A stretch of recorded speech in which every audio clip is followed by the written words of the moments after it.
Hello students, welcome to Dhalsar classes. Previous lecture हम लोगों ने डिस्कस कर रहे थे प्रोबेबिलिटी सैम्पलिंग, प्रायिकता निदर्शन के क्या है, उसमें different types. Today will discuss non probability sampling, जिसको आप अप्रायिकता निदर्शन या असंभाव्य निदर्शन भी कह सकते हैं। और नॉन प्रोबेबिलिटी सैम्पलिंग जिसमें आपकी जो सैम्पलिंग की जो तरीका था, जो हम लोगों ने रैंडम सैम्पलिंग में जो इक्वल चांस था, यहाँ पे ऐसा नहीं है। बिकॉज सैम्पलिंग मेथड्स ये रैंडम जो भी आपकी आउटपुट निकलेगा वो आपको स्पेसिफाई नहीं कर सकते हैं, क्योंकि probability is not that equal to all the participants of the population. तो यहाँ पे रिसर्चर अपने ही डिस्क्रिशन पावर यूज करता है, किसको लेना है किसको नहीं लेना है।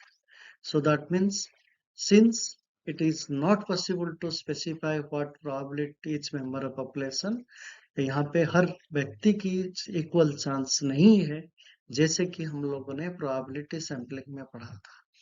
ये जो सैम्पलिंग है ये रैंडमली चूज नहीं किया जा सकता है, क्योंकि हर सैम्पलिंग के कैरेक्टरिस्टिक्स अलग हो सकता है, तो इसलिए इक्वल चांस संभव नहीं है।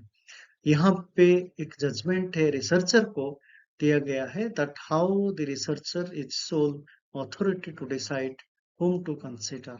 तो हमारा पर्सनल कन्वीनियंट मॉडल में एक्सपीरियंस के माध्यम से एक रिसर्चर एक सैम्पलिंग क्रिएट करता है जो रैंडम नहीं है, जो हम प्रोबेबिलिटी सैम्पलिंग में पढ़े थे। Since it is not possible to specify what probabilities member of population has been selected, so that means we call it non-probability samples. तो यहाँ पे आपकी आउटपुट, यहाँ पे आपकी सैम्पलिंग कंट्रोल रेंडम नहीं है और इक्वल चांसेस नहीं है। रिसर्चर अपनी जरूरत के हिसाब से यहाँ पे एक सैम्पलिंग मेथड को अप्लाई करता है। इसमें भी बहुत सारे टाइप्स है, जिसमें incidental sampling, quota sampling, purposive sampling, snowball sampling. ये चार तरीके से शुरू करते हैं इंसिडेंटल। और इंसिडेंटल सैम्पलिंग का और एक मतलब है जिसको आप एक्सीडेंटल सैम्पलिंग भी कह सकते हो या कन्वीनियंस सैम्पलिंग। और ये जो तरीका है जिसको आप आसान, एक रिसर्चर की पर्सपेक्टिव में रिसर्चर अपने ही तरीके से पॉपुलेशंस को डिवाइड करके सैंपल क्रिएट करता है, और इसमें आप रैंडम नहीं कर सकते हो, जैसे कि मैंने शुरू से कहा।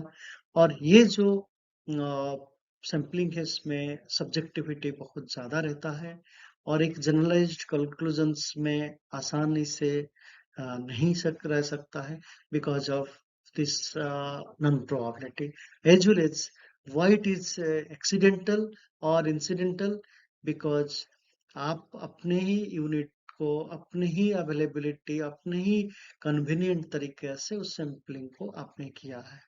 तो ये आपको जो आकस्मिक निदर्शन या कन्वीनियंट सैम्पलिंग जिसको आप कहते हो, इस जगह पे जो आपकी टेस्टिंग होगी, जो कि डाटा की एनालिसिस होगी, इसमें सब्जेक्टिविटी के ज़्यादा चांसेस हैं। तो only positive part that from the researcher's perspective, ये एक आसान तरीका है, that researcher has to feel convenient to collect the data as well as to test or verify the data. फिर कोटा सैम्पलिंग की कब बात करते हैं, ये भी एक नॉन प्रोबेबिलिटी सैंपल। और यहाँ पे जजमेंट जो रिसर्चर्स का था, जिसमें हम लोगों ने आपको प्रीवियस सैम्पलिंग में बताया था, जे यहाँ पे आपको नहीं है। So that means it involves the selection of sample unit within each stratum on the basis of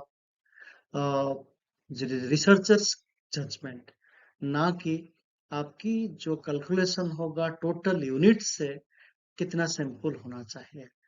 तो रिसर्चर की जजमेंट के हिसाब से कोटा सैंपलिंग होता है, क्योंकि डिफरेंट क्राइटेरिया को रिप्रेजेंट करके फाइनल जब आपके पास सैंपल रेडी होगा, तो वहाँ पे भी हर कोटा से रिप्रेजेंटेशन होना चाहिए।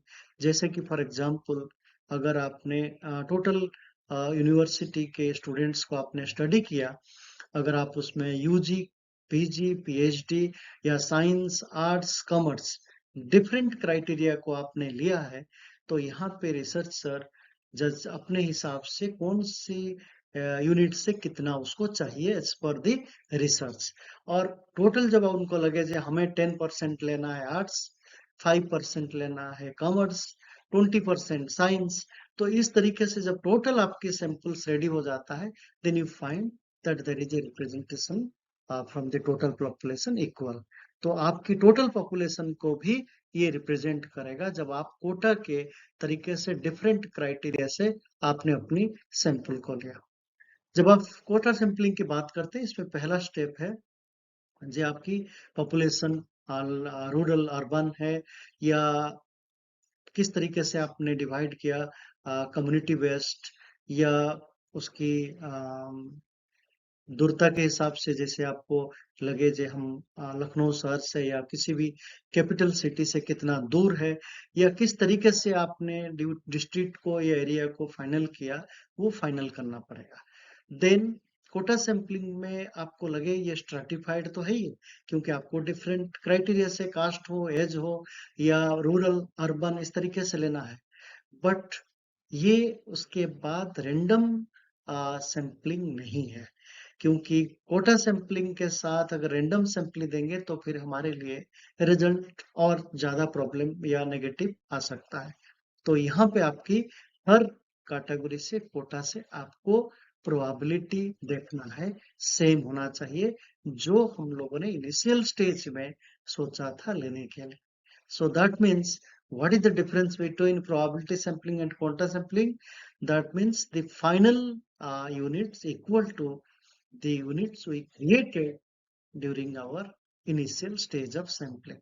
तो कोटा सैंपलिंग में हम लोगों ने शुरू से, जैसे मैंने आपको एग्जांपल दिया, कि मुझे 5% लेना है आर्ट्स से, 10% साइंस से या 4% कॉमर्स से, सो टोटल मुझे मिलने के बाद भी ये फाइनल यूनिट्स को वो जस्टिफाई कर सकता है। Thank you so much for watching ढाल सर क्लासेस।